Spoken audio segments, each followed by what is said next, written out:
Estamos hablando de un país de más de 16 millones de kilómetros cuadrados, con 11 usos horarios diferentes. Un país que en pleno siglo XXI toma 6 días atravesarlo de punta a punta. Rusia, desde la caída del muro de Berlín, bueno, desde antes, viene retrocediendo, viene perdiendo. Parece ser que la estrategia política de este zar que surge a último momento, que es Putin, La masa de tierra euroasiática es quien controle esa masa, controla va a tener un peso geopolítico, geoestratégico. La tecnología ha avanzado y se ha abaratado y ha llegado al campo. Pero ya no es el abaratamiento, es la influencia en cómo esa tecnología está incluso empezando a suplantar a lo que ya puede ser la dinámica. Estábamos acostumbrados a que al poder llegaran gente con carreras políticas, con unas trayectorias en la política, incluso con unas personas con unos altos conocimientos técnicos en cualquier área de estas que luego facilitan el ejercicio del poder. Pero en los últimos tiempos estamos viendo que quizá por la crisis que hay de las ideologías y el que ahora ya no hay nada claro. Quienes representan a la Unión Europea como tal, que son igual también franceses, holandeses, etcétera, discuten constantemente con los representantes del Parlamento de los países que componen la Unión.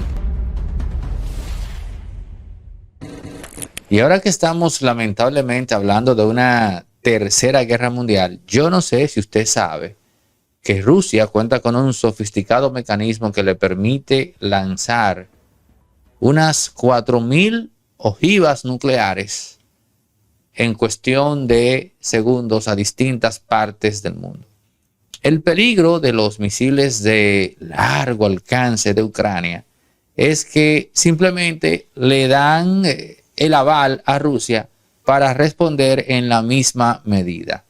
No es en vano que la propia Rusia, de forma cuidadosa, está hablando de que el uso de armas convencionales no garantiza el hecho de que ella no recurra a armas nucleares. Si esas armas convencionales comprometen a Rusia, nos veremos obligados a utilizar armas nucleares de proporción mínima. Y así va escalando el lenguaje. Y lo más problemático de esa escalada es que se está dando de un día para otro. Pedro Gago, Eliseo Almanzar y un servidor vamos a analizar en estos minutos lo que realmente representa Rusia en todo este tema que involucra desde luego a Ucrania y a Estados Unidos. Eliseo. Bueno, cuando nosotros oímos hablar de Rusia, muchas veces no dimensionamos de qué estamos hablando. Estamos hablando de un país de más de 16 millones de kilómetros cuadrados, con 11 usos horarios diferentes.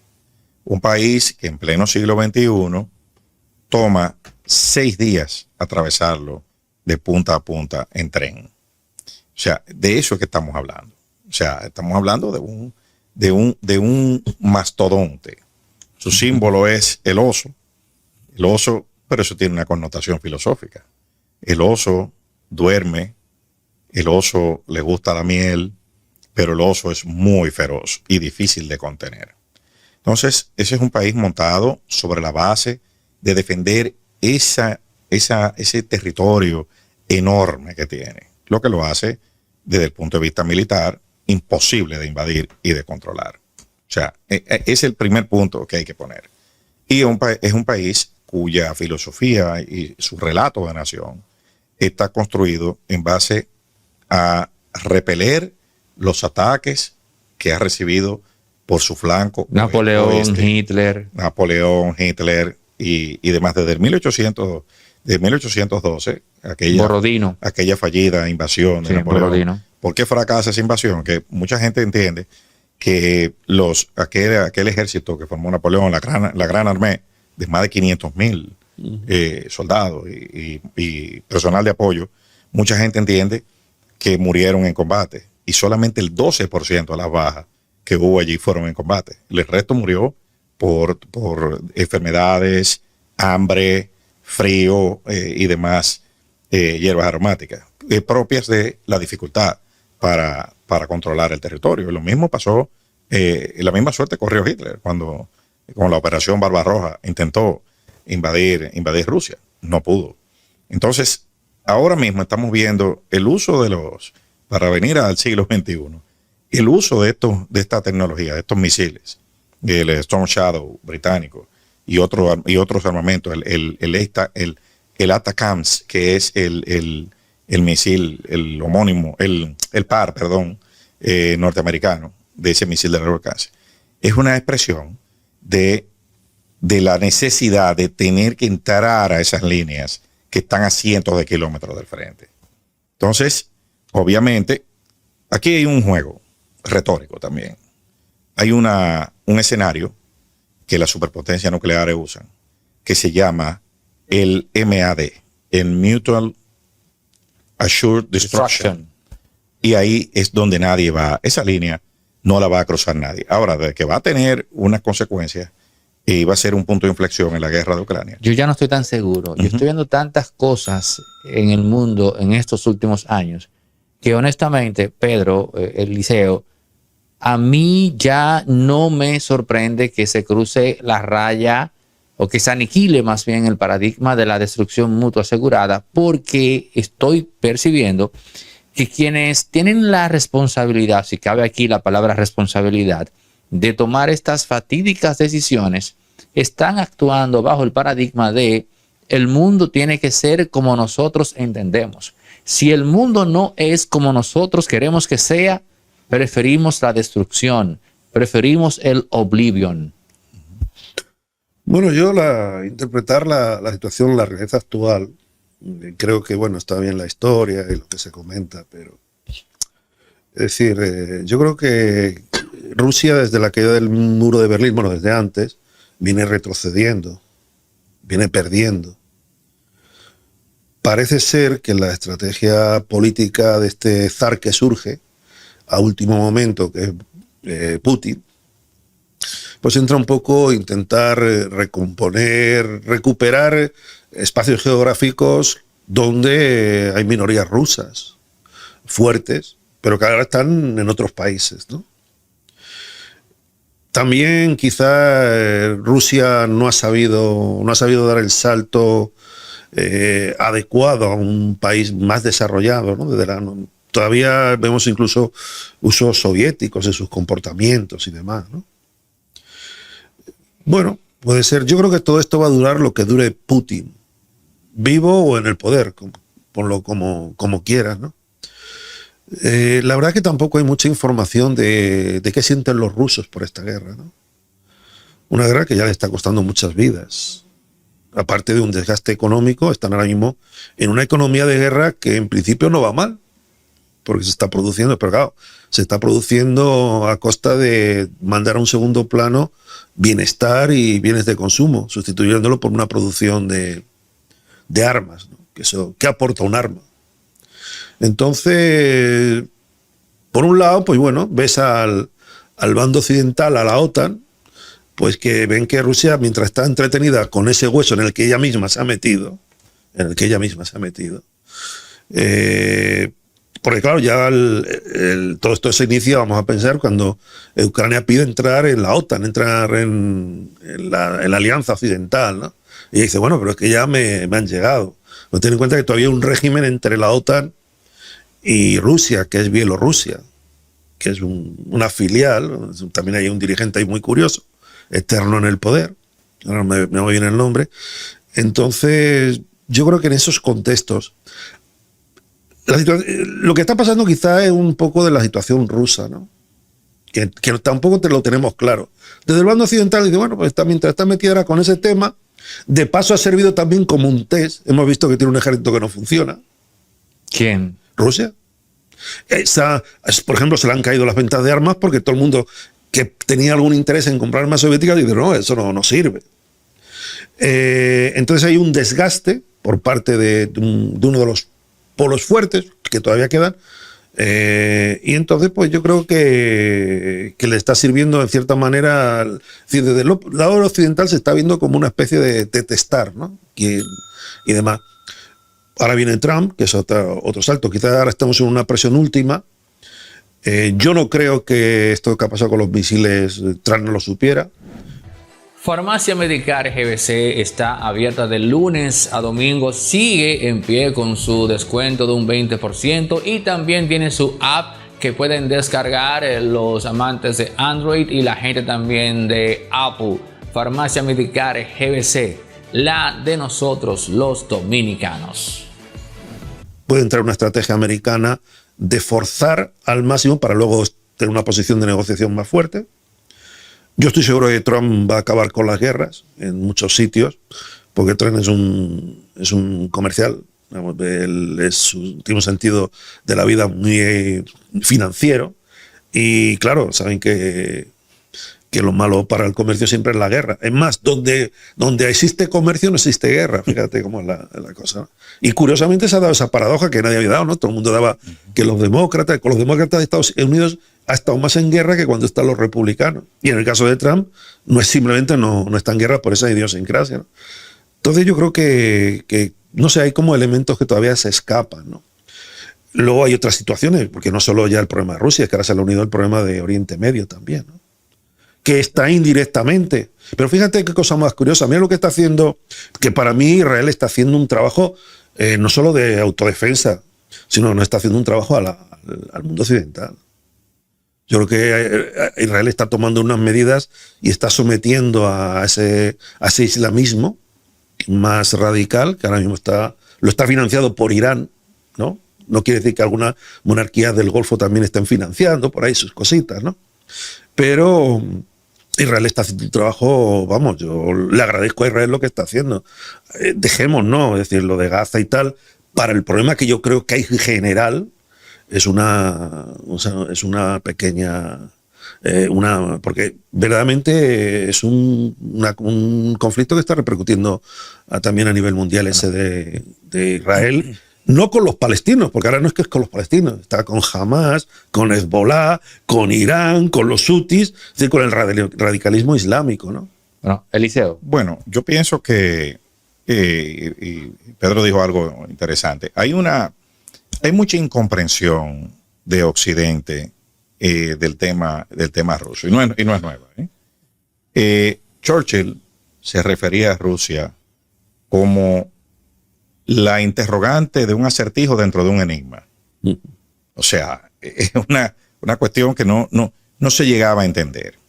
Ahora bien, hay realidades geopolíticas y hay que apelar a la teoría del Heartland de Mackinder, que es de principios del siglo XX. Decía que la masa de tierra euroasiática es quien controle esa masa, controla va a tener un peso geopolítico, geoestratégico importante. Y creo que por ahí, que eso es lo que Rusia está tratando de hacer valer. Y me parece que eso es lo que Trump entiende también. Obviamente, de ese pastel, porque Trump es un hombre de negocios, como usted lo definió, el pastel ahora es la reconstrucción de Ucrania. Ya no es venderle armas, es la reconstrucción. Y por eso hay elementos como Elon Musk, como Peter Thiel, que están al lado de Trump, trabajando directamente. O sea, uno de los primeros que habló con Zelensky, después de la victoria electoral de Trump, fue Elon Musk. O sea, es una cuestión, y también han hablado ya con Vladimir Putin. O sea que hay una vía de entendimiento. Obviamente, eso no va a ser un tema pacífico, porque eso va a implicar una ruptura con los aliados tradicionales de los Estados Unidos, que son los de la OTAN, que por cierto han mostrado unas vulnerabilidades importantísimas a los ejércitos europeos. Por ejemplo, el otrora poderosísimo ejército francés, en un momento que la retórica escaló, cuando se hizo el assessment, o sea, la evaluación de cuáles eran las capacidades militares francesas. Los franceses no tienen 40.000 ni 30.000 militares para desplegarlo inmediatamente. Igual pasa con Alemania, igual pasa con España. O sea, esos ejércitos están afectados por problemas demográfico de su sociedad, problemas de baja tasa de No, reemplazo poblacional. y por la evolución de las mismas sociedades. Exacto. O sea, yo me consta que la mitad de la población española dice guerra. Exacto. No. Se piensan que es como uno que se puede bajar del tren, ¿no? Entonces, eso está sucediendo en los principales países de la Unión Europea.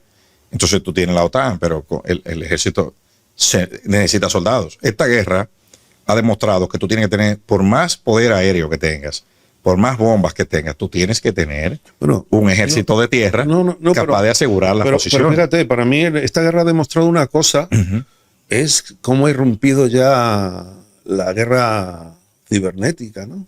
Porque es un principio. Sí. Es decir, cómo las armas automáticas y las armas dirigidas por sistemas informáticos se están. Fíjate que ahora mismo todos los ejércitos se están replanteando el parqueo de los tanques.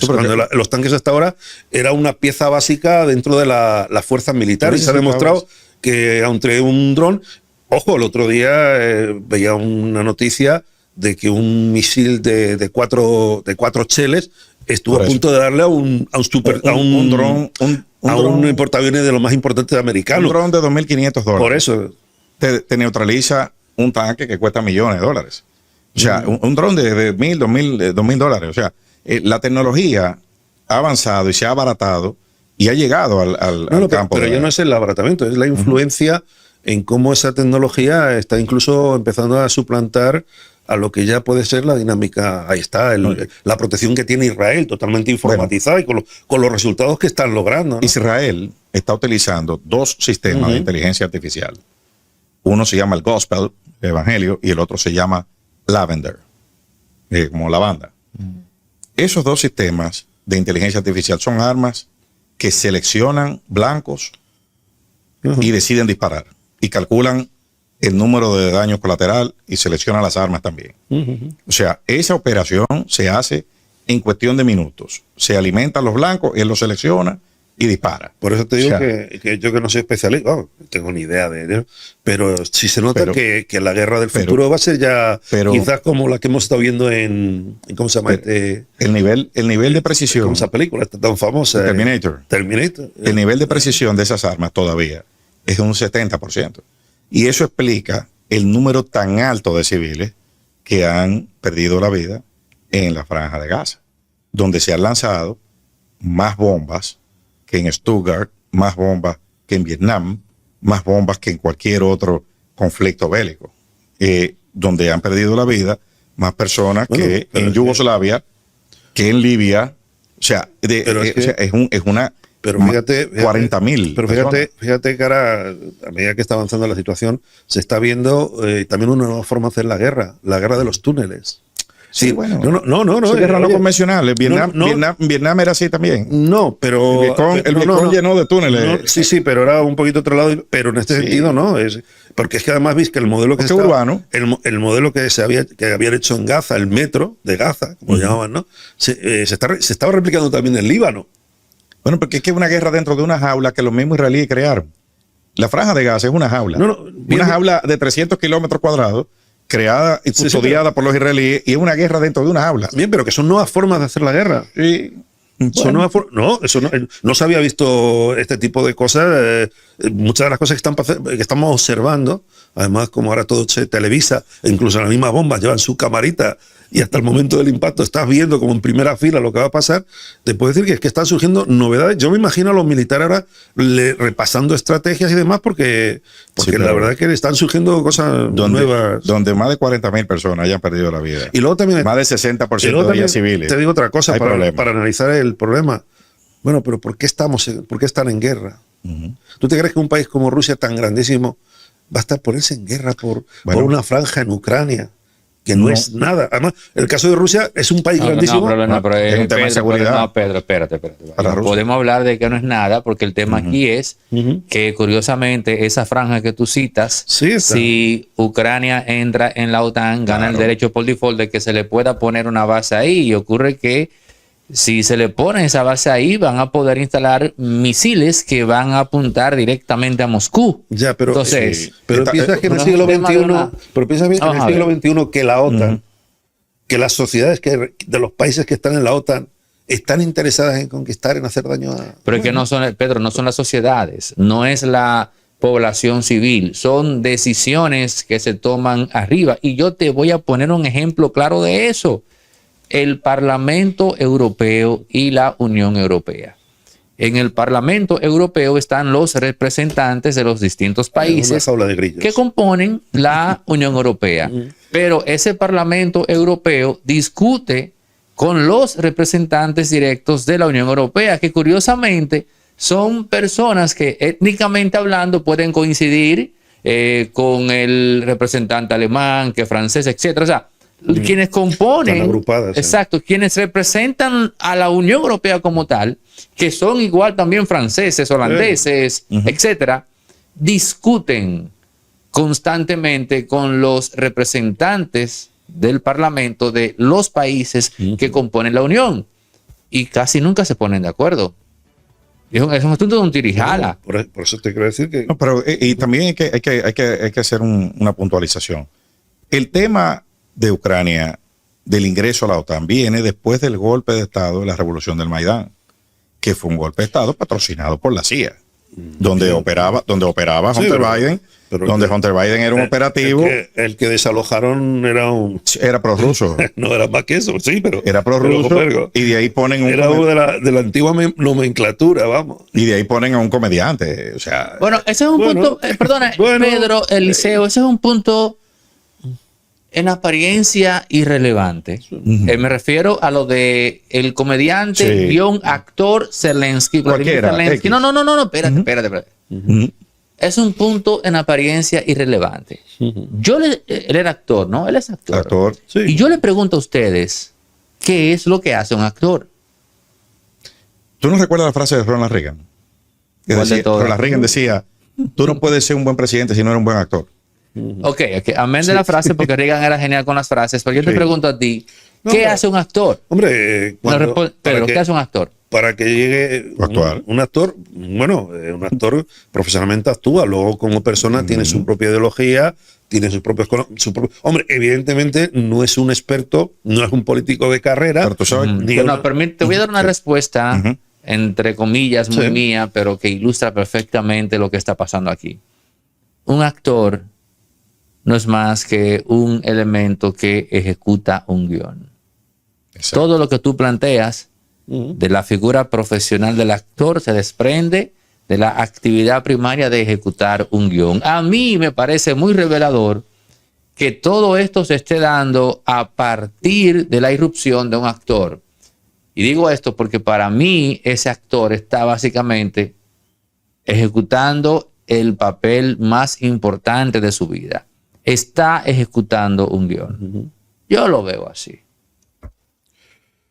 Sí, yo lo incluso yo no sé si es una casualidad, no creo en la casualidad de este nivel, pero lo que hizo famoso a Zelensky en Ucrania fue un show de comedia precisamente antirruso. O sea, pero es que la llegada al poder... Primado negativo se llama eso.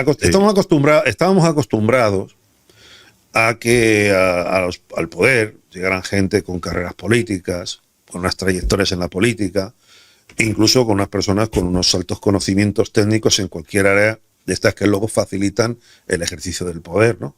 Pero en los últimos tiempos estamos viendo que quizá por la crisis que hay de las ideologías y el que ahora ya no hay nada claro, pues están accediendo ya nuevos tipos de personas sin ninguna preparación política, sin ninguna experiencia política, sin mucho menos conocimientos fuertes de algún área, porque normalmente los políticos cuando tienen una preparación en algún área, cuando ejercen el poder les ves que se manejan más a esa cosa que les resulta más, y lo otro lo dejan en manos de otras personas o de colaboradores, ¿no? Por ejemplo, está el caso ahora mismo más reciente, es el caso de Milei en Argentina. Milei en Argentina, yo creo que el peor empleo que puede haber en Argentina es ser ministro de Economía, y aún así encontró una persona que se pliega bien, la hace bien y tal, pues claro, es un tipo, pero en cambio en otras cuestiones... Yo pensé que el peor iba a ser ese vocero de la presidencia. No, pues fíjate, y es un economista, el vocero. Así es. Economista con práctica periodística. Pero que te quiero decir que sin embargo en otras áreas no. Zelensky llega pues que hay una grave crisis. Hay una grave crisis de Ucrania, que no llega un momento en que Ucrania, al romper con la Unión Soviética, se queda ahí en tierra de nadie, y ellos piensan que la solución para garantizar una auténtica independencia es lo que habían hecho otros anteriormente. La ruptura con la Unión Soviética fue hace más de 20 años. Bien, pero había otros que ya iniciaron el camino y que por las razones que sea, Rusia lo tolera. Estamos hablando de Lituania, Estonia, los países bálticos. Sí, porque esos países incluso el caso de Polonia. Ya lo de Polonia es porque es que Polonia ya en las puertas. Obviamente. Y además el caso de Polonia, sabes que entre Polonia ha sido siempre un país que ha estado siempre digamos, roto, dañado por los rusos o dañado por los alemanes. Está en la línea. Claro. Entonces, claro, pues Ucrania en un momento determinado piensan, y ahí llega ya un momento que las condiciones políticas de Rusia hacen que esa bandera de paralizar eso. Las repúblicas bálticas fue en un momento de declive de Rusia, donde Rusia se estaba reorganizando internamente, entonces Occidente aprovechó para correr la frontera de la OTAN. Pero una vez Rusia se organizó y adquirió el nivel de fortaleza geoestratégica, pues inmediatamente comenzó a retaliar. Y obviamente por razones de seguridad no va a permitir que la OTAN se instale en Ucrania. Aunque hay una propuesta, vi unos medios norteamericanos reseñando, que había una especie de intento de entendimiento para retrasar el posible ingreso de Ucrania a la OTAN en 20 años. Y que cada quien conservara el territorio que tiene y establecer un corredor de seguridad, una DMZ, como entre las dos Coreas, un Demilitarized Zone. A Joint Security Area. Yo en el fondo creo que lo de Ucrania también se debe a lo que era la política rusa hace unos años. La ha permitido, bueno, de por sí, claro, cuando tú estás en guerra, todo se centra en el esfuerzo bélico y cuestiones, bueno, ahora mismo también en Israel, hace un año y pico, antes de lo que fue el ataque de Hamas. Recuerda que en octubre ese ataque terrorista que hubo a Israel, el líder el primer ministro israelí, Netanyahu, estaba en la cuerda floja, es que se iba ya. Sigue en la cuerda floja. Bueno, pero la guerra le ha servido, y además, como luego ha adoptado una estrategia y le ha salido las cosas. Bueno, incluso se habla de un inside job en el ataque de Hamas. Claro. Entonces, pero por eso te quiero también que muchas de las coyunturas internas hacen que los acontecimientos evolucionen incluso por encima de intereses más grandes, macro internacionales. Hay un factor que estamos dejando de lado, que es China. El factor China en el conflicto ruso ha inclinado mucho la balanza a favor de los rusos, ha permitido resistir. Bueno, le está comprando el petróleo y el gas que no están comprando los europeos, y además le está supliendo. Sí, pero fíjate, yo China últimamente, en los últimos años, la estoy viendo como que se está desorientando. Se lanzó a lo famosa esta ruta de la seda, tanto terrestre como por el sur, ¿no? Están sí en un intento de huida hacia adelante, porque ya ven que su mercado pues está en crisis. Ahí tiene un problema en todo el tema inmobiliario fuerte. Lo inmobiliario está muy ligado a la estabilidad financiera.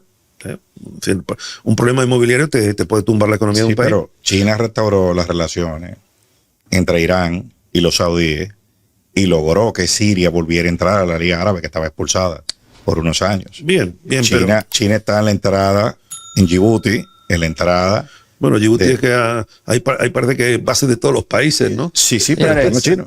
Bueno, sí, también, claro. Vamos a dejarlo ahí por ahora. Gracias a Eliseo Almanzar y a Pedro Gago por estar acá en Impolíticamente Correcto, y ustedes por llegar a la parte final de esta conversación. Los que no se han suscrito pueden hacerlo, activar la campana, comentar, like. En pie, hasta el próximo. Esto es Impolíticamente Correcto. Resorte Media es también productora audiovisual, y aquí tenemos espacios rentables para producir contenido. Pero también, si tu empresa tiene una actividad fuera y va a hacer una transmisión en tiempo real, puedes contar con Resorte Media. También, si necesitas alquilar equipos para filmaciones de películas o eventos, tenemos grúas de 40, 20 pies. En fin, otra cosa, artista independiente que tiene que hacer un videoclip en calidad 8K, 6K con imágenes de stock. Bueno, pues lo podemos hacer acá en circuito cerrado con los presupuestos más competitivos. Pero si también requieres asesoría para la producción de contenidos en plataformas como YouTube, también puedes contar con nosotros. Resorte Media, todo lo que necesitas en todos los ámbitos cuando se trata de producción audiovisual. 829-741-3061.